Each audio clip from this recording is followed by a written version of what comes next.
denominator. But the ones we looked at were very specific, right? They just had like x plus or x minus something in the denominator, and then maybe they had a number other than 1 in the numerator, and then you added or subtracting something afterwards to shift it up and down. So this is if they get crazier, right? Look at the equations. They got crazy, right? Who wants to graph that? Probably nobody, okay?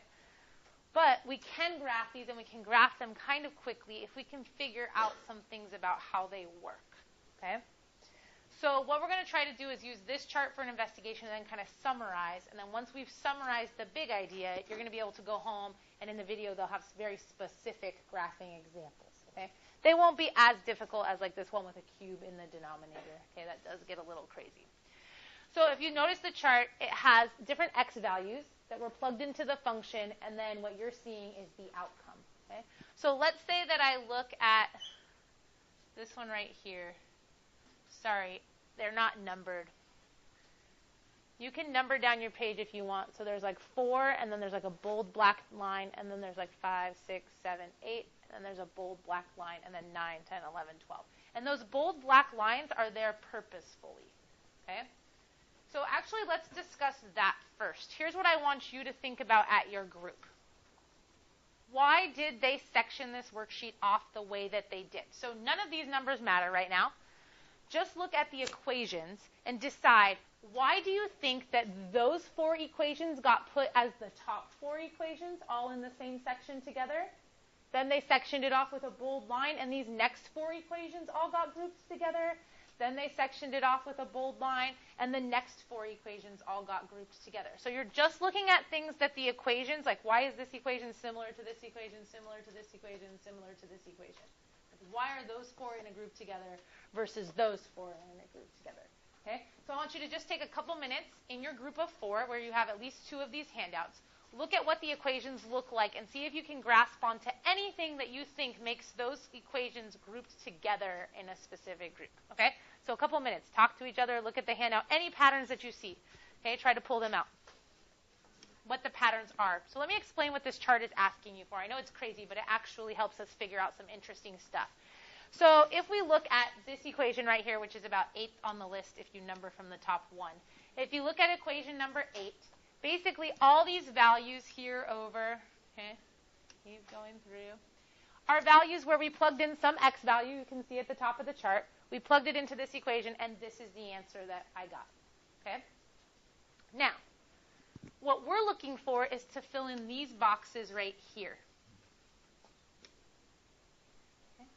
And these boxes right there represent what's happening at the very ends of the function. Okay? The reason I know that is because look at the label at the top. Okay? It says this. It says lim as x goes to infinity of f of x. That means what is the value of your function? Like, what do the y values start to look like when you start plugging in x values that go towards infinity? If you're going towards infinity, what are you doing with the number? Increasing it, making it really big, right? So they just want to know what happens way out at the ends. If I plug in really big x stuff, what starts happening? Okay? Now, this side says the same thing, but it says x is towards negative infinity. So what kind of numbers do you think you're plugging in? Negative infinity, like really, really small the other way, okay? So what we want to do is look at the patterns of the numbers, okay? So notice here, I'm just going to go this way, okay, and look at what I see. 1.2, 1.11, 0.22, this kind of just seems like it's bouncing all over the place, right? Then all of a sudden I get to 4.6 something, 4.06 something.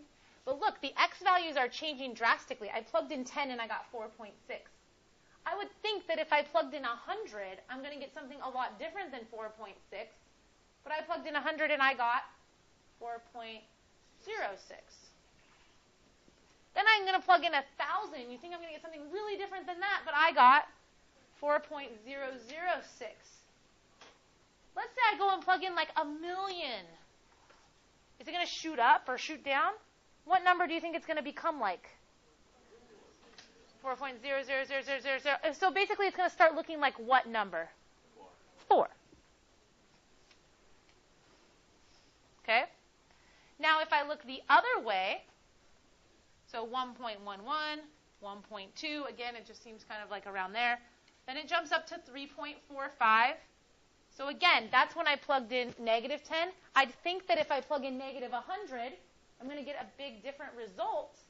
But I go from 3.45 to 3.94. Then I plug in negative 1,000, so I think that's going to be much different than plugging in negative 100.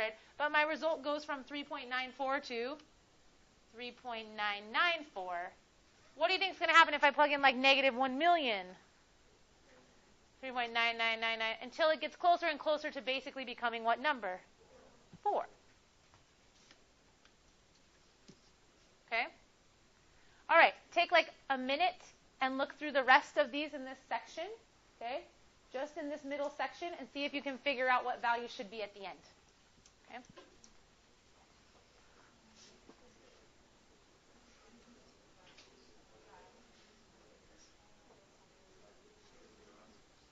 Yep. All right, so some people have results. Tell me about your results.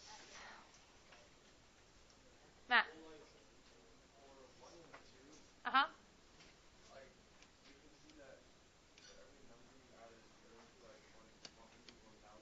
Uh-huh.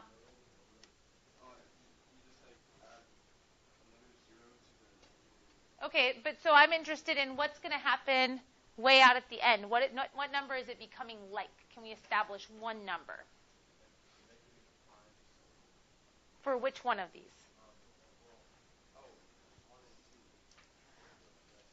So for both of these, you feel like it's becoming like what? Oh, no, we're looking in the second floor. Yeah, Raven. What, 2 for the first one? So do you guys agree with him? At the end, it starts looking like the number 2? Okay, what about for the next one? Mincha? Okay, 0? Yeah? You guys agree? 0.2? Okay, I agree with that. All right. What about the next one? Negative 0.3?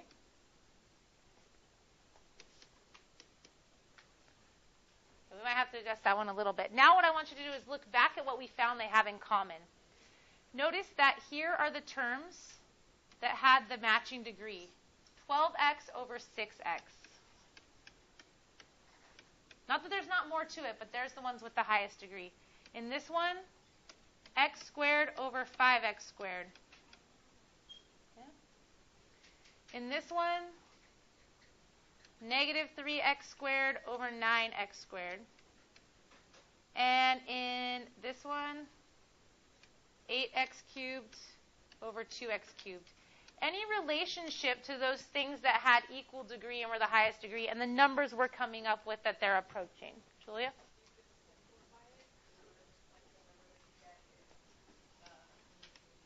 Yes. So we just simplify it, and the number that we get is what we're approaching on the ends. Okay? So every time we see a function, we don't have to do this crazy chart. If they have the same degree, all we're going to do is look at their coefficients and say, well, 12 over 6 is the same thing as 2. Okay?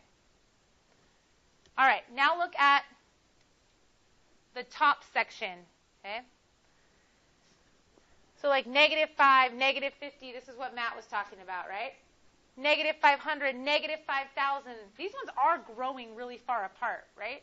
If I plug in like negative 1 million, I'm just going to expect something that's shooting like negative 5 million or something like this.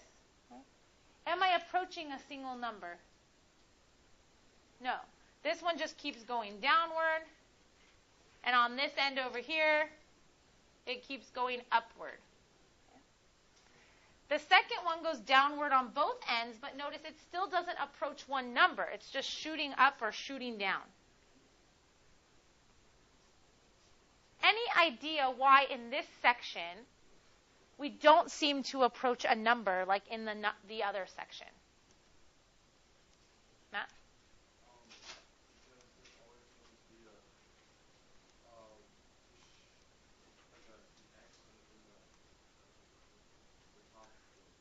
Good. If you try to simplify these, like 10x squared over 2x, like we said, how they looked simplifiable, or even if we just took the greatest powered term, If you simplify this, you get 5x, but there's still a value of x here, so if you keep plugging in big numbers, guess what? This is going to just keep getting bigger. It's not going to kind of settle down to one number. It's just going to keep growing. Julia?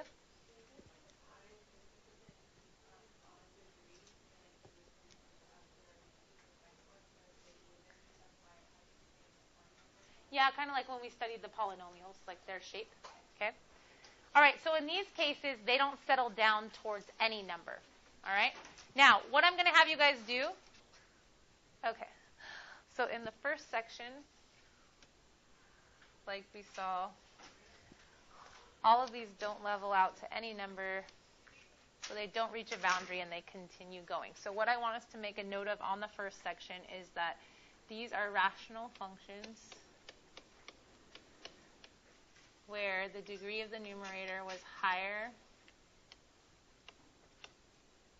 than the denominator, and they didn't even out to anything. So what that means to us is they're not going to reach that horizontal asymptote that we talked about. So make that note on the paper. Then if you look at the second section that we filled in class, you saw they did reach a specific number, and that we didn't have to fill in the chart. We could have gotten that number from the values in the equation. So in these functions, make a note that they had the same degree in the numerator and in the denominator. And that meant that our asymptote could be any number, so I'm going to write a over b. But remember that those values of a over b came from the coefficients in the problem. Okay, when I say coefficients, remember that I'm referring to, like right here, the 12 and the 6 in those expressions. All right, the third section we didn't look at in class, okay? But if you look closely, you'll see, and you can pause the video if you want to look for the patterns a little bit slower, you'll see that everything tends to start approaching towards 0, whether it's from positive numbers or negative numbers. So what this means is in our rational functions, where the denominator had the higher degree,